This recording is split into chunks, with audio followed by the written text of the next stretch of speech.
Park का, वहाँ पर मौजूद हैं बोल न्यूज़ के नुमाइंदे अखलाक बाजवा। अखलाक बाजवा, ये बताइएगा कि सदर मुमलिकत डॉक्टर आरिफ अलवी की आमद मुतवक्के है ज़मान पार्क में चेयरमैन तहरीक इंसाफ इमरान खान की रहायशगाह पर, कब तक ये आमद हो सकती है और क्या बातचीत जो है वो मुमकिन हो सकती है आज? जी बिल्कुल सही है रज़ी, इस हवाले से जो है यहाँ पर जो है वो मुख्तलिफ ज़राए जो हैं वो कोट कर रहे हैं कि सदर मुमलिकत आरिफ अलवी जो है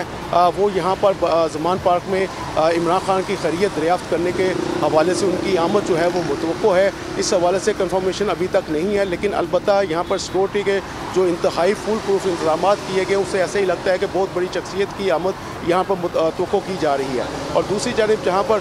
पाकिस्तान तहरीक इंसाफ के चेयरमैन इमरान खान की बात है तो आज उन्होंने अपनी तमाम तर जो सियासी सरगर्मियाँ हैं उनको इंतहाई महदूद कर दिया, जिसकी बड़ी वजह जो है उनके दोनों बेटों की पाकिस्तान आमद है। गुज़श्ता रोज़ जो है वो उनके बेटे पाकिस्तान पहुँचे थे, उन्होंने अपने वालिद की खैरियत दरियाफ्त की थी और चूँकि कल इमरान खान का इंतहाई मसरूफ़ दिन था, मुख्तलिफ वफूद से उनकी मुलाकातें थी, तो वो अपने बच्चों को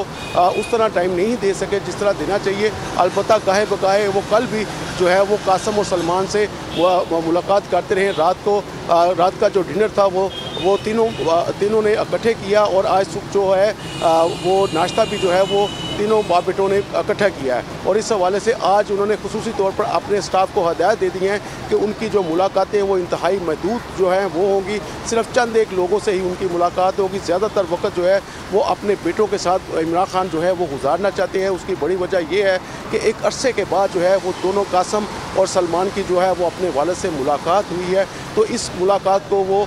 जो है वो ज़्यादा लंबा करना चाहते हैं और यही वजह है कि उन्होंने आज अपनी सियासी मसरूफियात जो हैं वो इंतहाई महदूद कर दी हैं। सिर्फ